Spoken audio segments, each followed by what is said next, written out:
So this is a video on how to build a custom workstation or gaming PC on a budget of around $300 to $450 Canadian. And we're starting with the innards of a Lenovo ThinkCentre M93p small form factor PC, a common refurbished item or a good PC that you can buy bare bones that will get you a really good head start. I've got a bunch of upgrades to go over and I'll give you a rough price of each. And you can kind of manage in your own brain what you want to do and how much you want to spend. So yeah, let's get started. Alright, so we'll start off with the ThinkCentre Tower. This costs about $85 Canadian, but it was purchased as maybe a 10-piece lot. So this is one of 10. I think it's my last one actually. So we're starting off with $80 or $85. We have this CoolerMaster case, which is was on sale on Amazon for about $55. And in here we have plenty of room to install everything that we need. We'll install some blue LED UpHere fans, which were on a budget as well. So that's about $15 for 3 fans, which we'll be putting into the case. 3 or 4 fans, so $15 or $20. I've got a SanDisk 256 gigabyte SATA 3 SSD, and also a Toshiba 256 gigabyte SATA 3 SSD, both used. And we'll be installing 16 gigabytes of SK Hynix DDR3 1333 megahertz RAM. So 4 of those sticks. I was kind of thinking about putting in some extra storage in this too. This 1 terabyte hard drive didn't cost me anything. It came out of a customer's build and they did not want it anymore, so I cleaned it up and figured I'd use it for something else. And we have a EVGA GeForce GTX 750ti graphics card to install as well. And this cost roughly, I believe, $120, which is not a bad deal. That's about as much as I'd want to pay for it. I'm not too sure if we'll use this, but this is a Molex to 2-pin fan adapter. So just in case we need extra connections for the fans, we'll use that. And that was maybe about $2. We've got some SATA cables that we'll use. These are 99 cents each off of eBay from China. Good cables though. And we have this adapter for the power supply. So it'll be, I'll put the details because I can't remember them all at the moment. I'll put them up on the screen here. And we have a USB 2.0 to 3.0 adapter, which we'll be using for the front I/O panel here on the CoolerMaster case. So further down we have this Thermaltake 500 watt power supply, brand new off Amazon, and this was $45 on special. This is an optional upgrade, of course, but I also have this TP-Link AC1200 PCIe wireless dual band Wi-Fi adapter, and that'll fit in right underneath the graphics card. This was about $50 with tax from a local computer shop. So there's our fans again. The fans were ordered off Amazon, and well, I guess that's it. So here on the screen I'll give you a rough total of what all of this will cost, or an exact total after I go back and look up all the prices for real this time. And yeah, we'll transition to the build. So before we get started, I should offer some kind of disclaimer here. I do a lot of PC work, a lot of custom builds and refurbishments. So therefore I'm always looking for deals, and I've found a lot of really good vendors that'll give me really good deals on used hardware and new hardware. So you might not be able to find the exact same costs that I found. Things like this power supply on Amazon and this PCIe card from a computer shop. Of course, those are a little bit easier to find, but both of these solid state drives cost about $30 Canadian each, and that's pretty cheap. It might be a little bit harder to source something like that. The RAM stick was about $12, but that was from a bulk order of like 75 sticks, so yeah, you might not get quite as lucky with the prices, but you know, if you spend enough time and you invest, if you have any interest in doing this kind of stuff, then you'll be able to find deals. And you can always hit me up in the comments for some advice, or if you have any ideas of your own. So let's get to the build. Okay, so I'm going to start by removing the motherboard and CPU combo from the small form factor case. So we'll lift this up. So you can see here we have just a mess of cables in here. And if you get an empty case like this, there's some things you can reuse, like the SATA cable. Later on you can use something like this. You can use this intake fan for something, sell off the power supply, do another build. We're not going to be including the optical drive in this build today because there is no space for an optical drive in that CoolerMaster case unless you customize it a little bit. So that also offers an extra SATA cable that you can reuse as well. And yeah, usually these do, well, mine came with one stick of 4 gig RAM, but it looks like I've taken it out and probably put it in a different machine. So we're just going to unplug all the cables from the board. I'm going to take off this plastic shroud because we won't be needing that anymore. We're going to reuse the stock CPU fan and heatsink. And I think that's going to be totally fine. I've done this many times before and I haven't really run into cooling issues. So it should be okay. And we'll also clean off the CPU and reapply some thermal paste as well, because that probably has not happened since it came from the manufacturer. Also, we have our little speaker here. We'll install that into the case as well. And on top of that, we also have a thermal sensor right over here. We're going to install that thermal sensor into the new case as well. And what that does is help control the speed of the CPU fan. I don't want that to be running at top speed all the time or to run into future issues. So having a thermal sensor and installing it near the intake fan on the new case will really help with that. Alright, so to take out the motherboard, really all you need is your hands and a Phillips head screwdriver. Having one or two different options helps, slightly bigger, slightly smaller.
Alright, let's get this piece of plastic out and install the motherboard.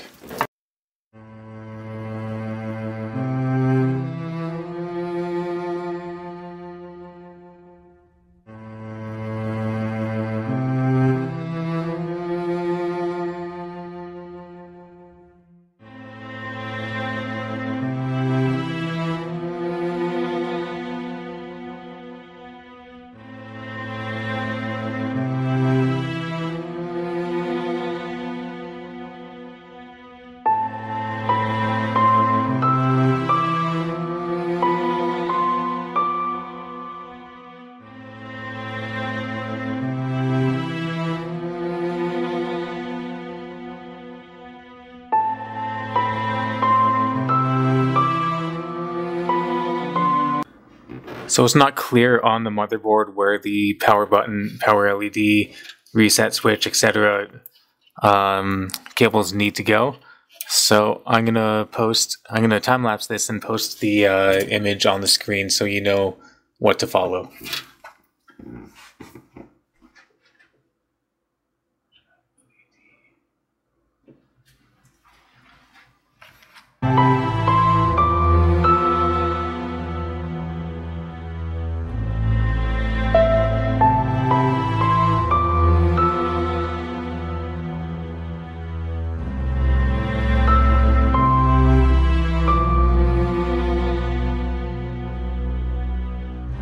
Okay, now we'll get the power connection in to the CPU and the rest of the motherboard here. And this is where we will use that 24 to 14 pin adapter. So I'll plug in the 24 pin side first.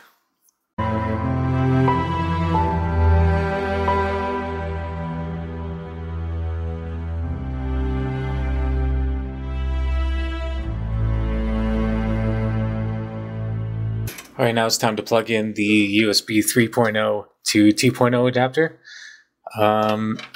And I should point out the front audio connection is not going to fit into the male end on the motherboard, this orange panel right here. There are adapters that do exist. I'm just going to leave it for now. Even though we won't have the front mic and headphone ports, we still have them on the rear I/O, so I'm not going to worry about that too much right now, but that's something you can look into, which is the adapter. It's an easy fix.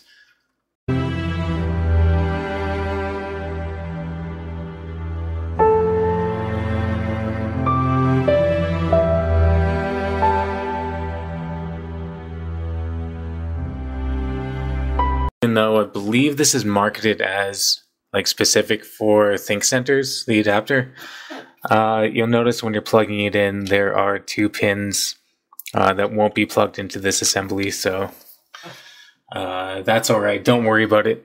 It'll still power the two front USB ports. Alright, now I'll plug in the thermal sensor. Now before I do anything else, I'm going to install each RAM stick one by one, and that's only so because I'm pulling from a lot of about 75 RAM sticks. Some of them may not be working, and I don't want to run into an issue where I have to fool around with different RAM slots and different RAM chips. By installing them one by one, you'll get an idea if they're not working because you'll get the diagnostic beep. So we'll start with the DIMM 2, this blue one. That's a good one to start with. We'll start blue, blue, so DIMM 2, DIMM 4, and then DIMM 1, DIMM 3 in that order. So I'm not going to film this part. Well, I'll film putting one RAM stick in just to demonstrate how to do it. You line up the RAM stick, make sure you get the notch in the right area, and just gently press down with your thumbs until you hear it snap in, just like that. Alright, so I'm going to do some boot tests, and I'll come back and tell you if I was successful with all four sticks or what the deal was. Okay, so it's lucky every single one of these RAM sticks work great. Alright, I'll install the solid state drives with blue SATA cables, which is kind of cool because it'll match the blue LED fans.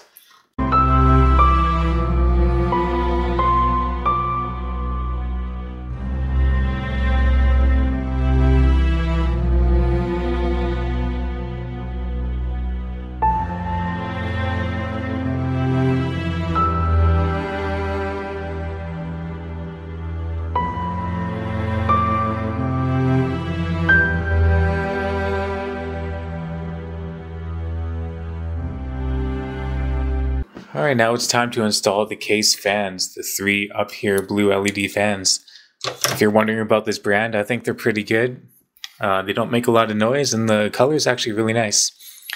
So I'm thinking for this time around, I'm going to try putting one for the exhaust, one for the intake up here, and one in the bottom of the case down here, because I'm curious to see what kind of effect we'll get visually with the light shining up this way. We're going to have a nice blue centerpiece in the middle here, and I think it'll look pretty cool. So we'll do that, and you can always change it later. I'll probably do some gaming and thermal tests later on anyway.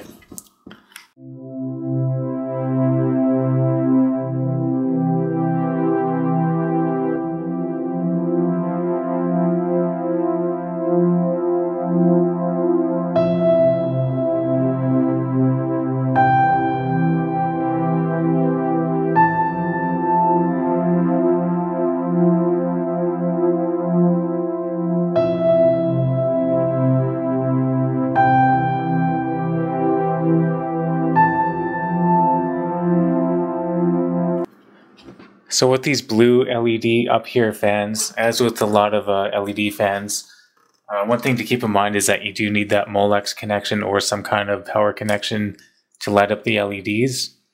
So we're not actually going to be using any of these system fan ports on the motherboard, which is okay.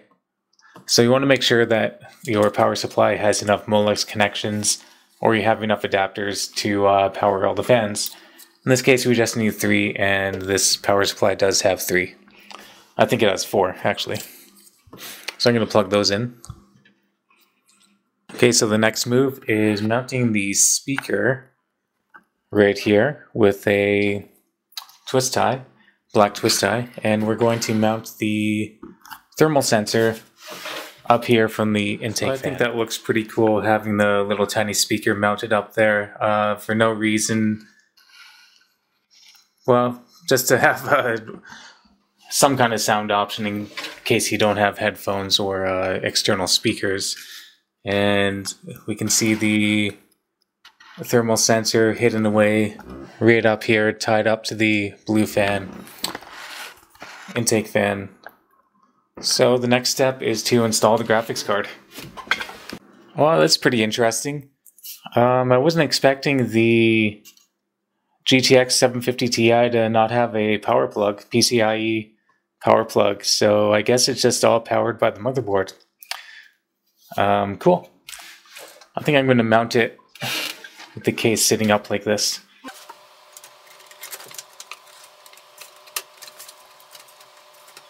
Okay, and while I'm at it, I'm going to install the PCIe Wi-Fi adapter as well.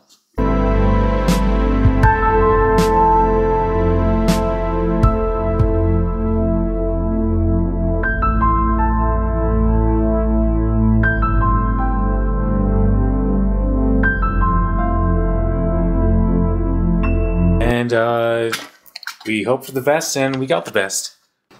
As you can see, display definitely works from the graphics card. We are in BIOS. Let's take a quick peek around just to make sure everything's recognized. Okay, let's go to System Summary. Yes, we have the 16 gigabytes of RAM. We have the SanDisk solid state drive, the Toshiba solid state drive.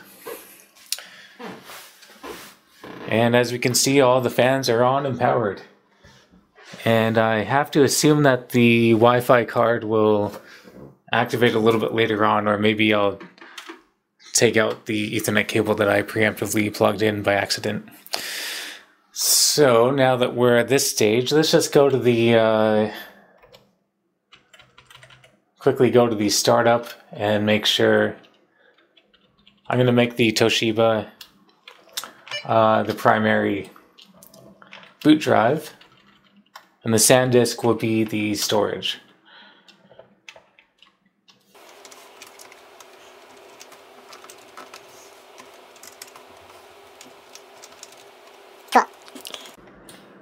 So now, I'll take my Windows 10 USB, and I'm going to install Windows. And so I'll report back, we'll take a look at the case with all the fans, we'll make sure all the USB ports work, etc. And take it from there. So again, I'm just going to point out what I like to do when I install a fresh copy of Windows. I do this in a lot of videos, but I'm just wanting to make sure that I make it clear this is an option for you. So once you get to this menu with your Windows 10 USB, go to Custom, and you'll see all these random partitions. I'd like to wipe both the solid state drives that I'm working with, so we want to pull up command prompt. Do that, you hold Shift, F10, and we have command prompt open up. So once you're in here, so let me focus it. Alright, so you want to type DISKPART, all one word, DISKPART, enter, and we're in disk partition. And we can type out list, space, disk, and here we have disk 0, 1, and 2. Number 2 is the USB drive, and the other 0 and 1 are the solid state drives. So we'll type select disk 1 or disk 0, enter, and we can type clean. Alright, that one's wiped. We'll do the same thing for disk 1.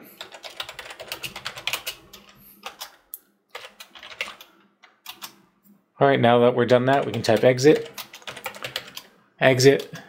and hit refresh.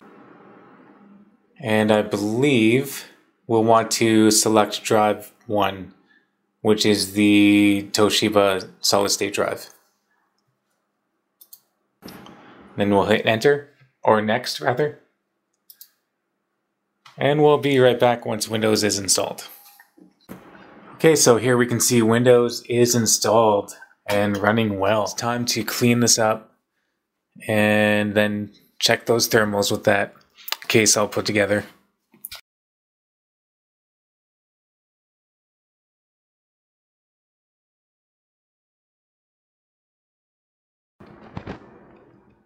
This PC is up and running, looking really nice. Clean, pretty clean cable management in there. That's pretty cool. We'll do a bit of a tour later.